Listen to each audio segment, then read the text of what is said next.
আর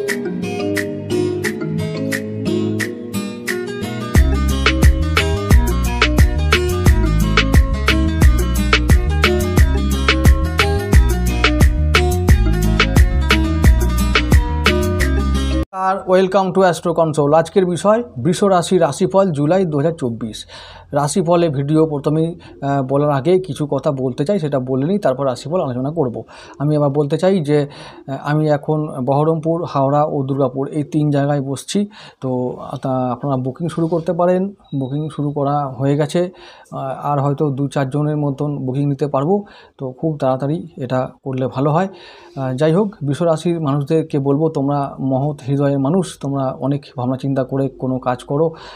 তো এই মাসটা তোমাদের জন্য অতীব শুভ ফল হতে চলেছে, শুভ ফল দেবে, কোনো চিন্তা নেই। শনিদেব বক্রী হয়ে আছেন। তো জুলাই মাসটা পুরোটাই তোমাদের দারুণ মাস, শিবের মাস হতে চলেছে জুলাইয়ের দ্বিতীয়ার্ধ। তো শিব তোমাদের জন্য বা ভগবান ভোলেনাথ তোমাদের জন্য একটা স্পেশাল দেবতা। তো তোমাদের রাশিপতি শুক্রদেবের প্রিয় দেবতা বা ইষ্ট দেবতা, এবং তার যে অর্ধাঙ্গিনী মা দুর্গা, তো মা ভবানী, তো তাদের মানে এই যে দুজন, এই ভোলেনাথ আর মা দুর্গা, এই দুজন হলেন গ্রহদেব বা শুক্রাচার্য, তোমাদের রাশিপতি, তো তাদের দেবতা। তো সেই জন্য তোমাদের একটা ক্লোজ সম্পর্ক আছে তাদের সঙ্গে। তো এই যা তোমরা মনেটা বোঝো, শ্রাবণ মাসের মাস আসতে চলেছে খুব তাড়াতাড়ি। তো শ্রাবণ মাসে তোমরা অবশ্যই বৃষ রাশিদের বলবো যে শিবের মাসটা অন্তত পালন করো, খুব ভালো ফল পাবে। শিবের এই মাসটা, পুরো মাসটা জুড়ে যদি তোমরা নিরামিষ খাও, যদি নাও পারো অন্তত সোমবারগুলো, 4টে সোমবার থাকবে, 4টে সোমবার তোমরা নিরামিষ ভোজন করবে, খুব ভালো ফল পাবে। যাই হোক, আর এমনিতে তো তোমাদের ইষ্ট দেবতা ভগবান ভোলেনাথ আর মা দুর্গার পুজো করলে তো খুব ভালো ফল পাওয়া যায়, সেটা তোমরা অনুভব করো। তো ক্লোজ রিলেশন যখন আছে, তো অবশ্যই তোমরা সেটা বুঝতে পারবে। নতুন করে বলার কিছু নেই। আমি এবার রাশিফল শুরু করছি। রাশিফলের কথা বলতে গিয়ে বলবো যে জুলাই মাস তোমাদের খুব শুভ মাস হতে চলেছে। তোমাদের জুলাই মাস দারুণ মাস। দশমপতি শনিদেব এখন বক্রী হয়ে আছেন। প্রথমে আমি শনিদেবকে দিয়ে শুরু করছি। তো জুলাই মাসের থেকে শুরু করে প্রায় 139 দিন তিনি এখন বক্রী হয়ে থাকবেন। তোমাদের লগ্নে বা রাশিতে এখন গুরুদেব আছেন। দ্বিতীয়ভাবে তোমাদের রাশিপতি শুক্রদেব অবস্থান করছেন, এবং তার সঙ্গে রবিদেব আছেন। একটা দারিদ্র দোষ তৈরি হচ্ছে, কিছুদিনের জন্য থাকবে ওটা। 6 জুলাই পর থেকে আবার ওটা সমস্যার সমাধান হয়ে যাবে। তাহলে কি? তাহলে রবি শুক্র দ্বিতীয়ভাবে, তৃতীয়ভাবে বুধ, 1 জুলাই এটাই গোচর। তোমাদের একাদশে রাহু, রাশির একাদশে রাহু খুব পজিটিভ ফল দেয়। তো এটা নিয়ে থাকো নিশ্চিন্তে, ভালো ফল পাবে। রাশির পঞ্চমে কেতু, তো বৃষ রাশির পঞ্চমে কেতু জায়গাটা একটু তোমাদের জন্য কঠিন একটা ব্যাপার, কিন্তু আবার বলছি ওখানে রাহু দৃষ্টি আছে। তোমাদের বাধাটা যেটা আসবে সেটা সাময়িক। কোন কোন বিষয়ে বাধা আসতে পারে আমি সেটা একটু বলে দিচ্ছি। তারপরে আমি আবার বলবো 15 জুলাই একটা আবার কিছু পরিবর্তন হবে, সেই পরিবর্তনটা আমি বলবো। 15 জুলাই মঙ্গলদেব তোমাদের যাচ্ছেন দ্বাদশপতি রাশিতে, এটা একটা চ্যালেঞ্জের বিষয়। পঞ্চমে কেতু, এটা চ্যালেঞ্জের বিষয়। এছাড়া আর কোনো চ্যালেঞ্জ তোমাদের এই মাসে নেই, বরং তোমাদের তৃতীয়ভাবে লক্ষ্মী যোগ তৈরি হবে। বুধ ও শুক্রের একটা সহাবস্থান তৈরি হবে, এটা একটা ভালো যোগ। লক্ষ্মী যোগ মানে হলো কিছু প্রাপ্তি যোগ, কিছু অর্থ সম্পদ, ঐশ্বর্য, কাজ, সব কিছু তোমরা পাবে, এটা ভালো একটা দিক। দশমপতি শনিদেব দশমভাবেই থাকবেন, নিজের ঘরে রাশিতে বক্রী হয়ে থাকবেন। তিনি সর্বদা তোমাদের সমস্ত কাজে সাহায্য করবেন, তো এটা একটা পজিটিভ দিক। আবার 30 জুলাই একটু পরিবর্তন হবে। তৃতীয়ভাবে রবি শুক্র একসঙ্গে আবার দারিদ্র দোষ তৈরি করবে, সেটা খুবই সাময়িক একটা সমস্যা, সেটা বড় কথা নয়। 30 জুলাই আবার দেখছি মঙ্গল, বৃহস্পতি, চন্দ্র এরা 3 জন একটা তোমাদের রাশিতে অবস্থান করবে, এটাও একটা ভালো পজিটিভ দিক। তো এবার আমি বিস্তারিত শুরু করছি।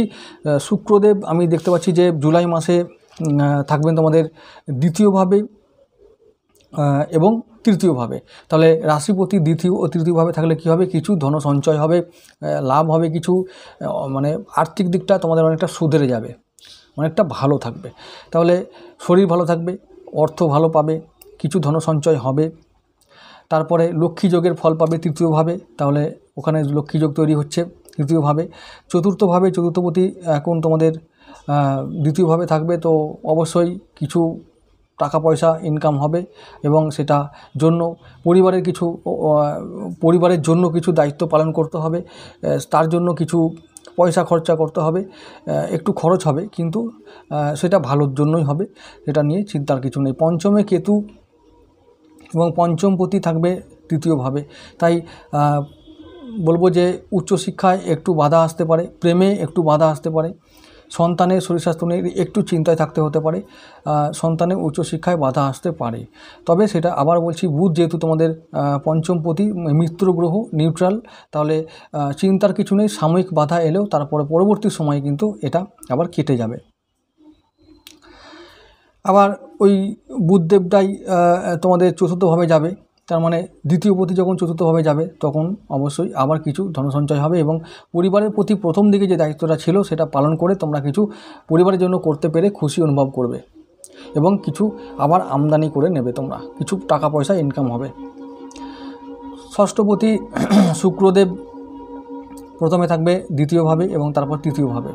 তো ষষ্ঠভাবে যদি আমরা দেখতে পাই শুক্রদেবের রোলটাকে, তাহলে পজিটিভ, যেহেতু তোমাদের ষষ্ঠ ভাব তোমাদের মিত্র গ্রহের বা লগ্নপতি বা রাশিপতির নিজের ঘর, তাই ওখানে বলবো যে পজিটিভ রেজাল্ট কি না, ষষ্ঠ ভাব যেহেতু ঋণ রোগ রিপু বা শত্রু, তাহলে কী হবে, ঋণ শোধ হবে, রোগ থেকে মুক্তি পাবে এবং শত্রু পীড়া থেকে মুক্তি পাবে।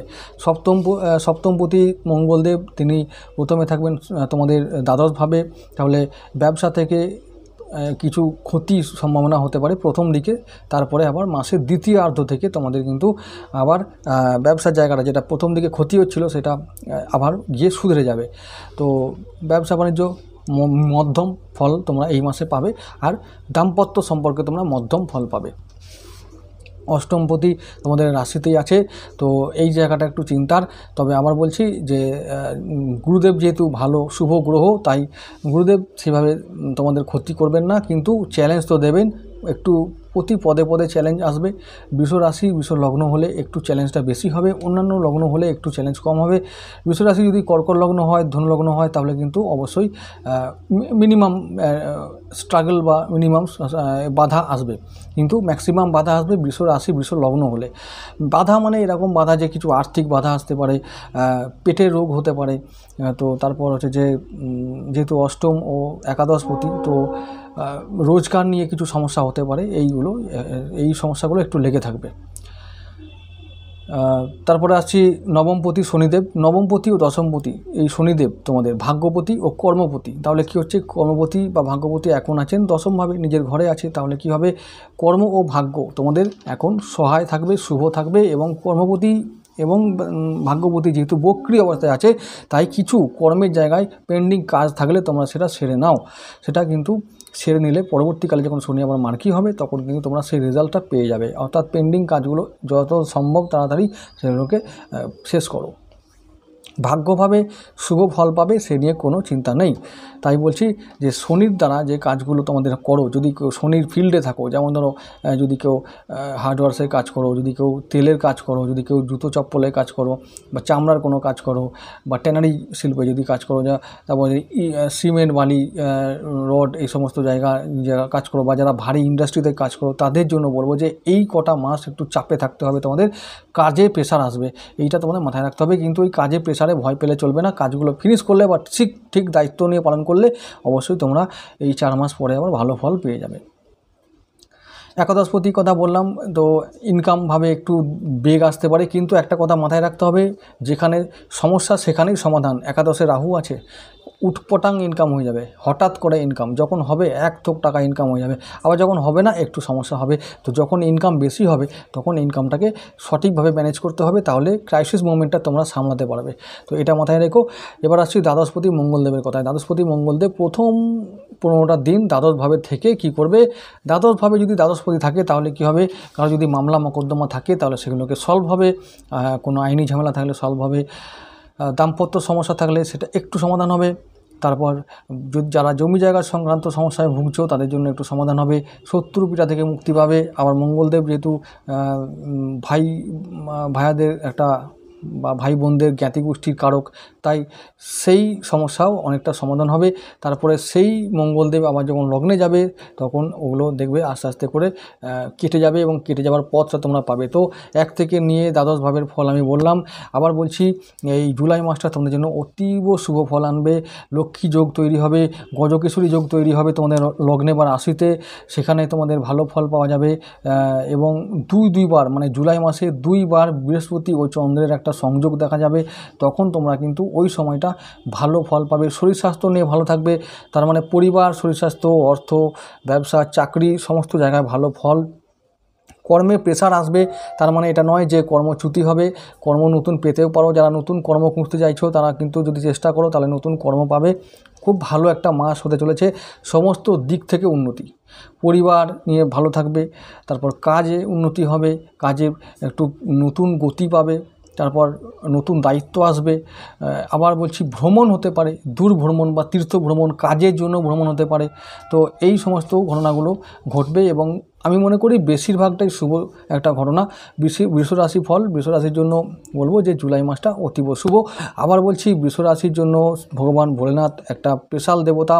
তার যে মাস শ্রাবণ মাস আসছে, সেই শ্রাবণ মাসটা থেকে তোমরা নিরামিষ খেয়ে পালন করো এবং যার যা ক্ষমতা বা যার যা সাধ্য সেই অনুযায়ী ভোলেনাথের আরাধনা করো। ভালো থাকবে, সুখে থাকবে। বাকি যে শ্রাবণ মাসের ওটা আগস্টের প্রথম দিক 15টা দিন, তো সেটাও ভালো কাটবে। যাই হোক, আজকে এটুকু থাক। নমস্কার।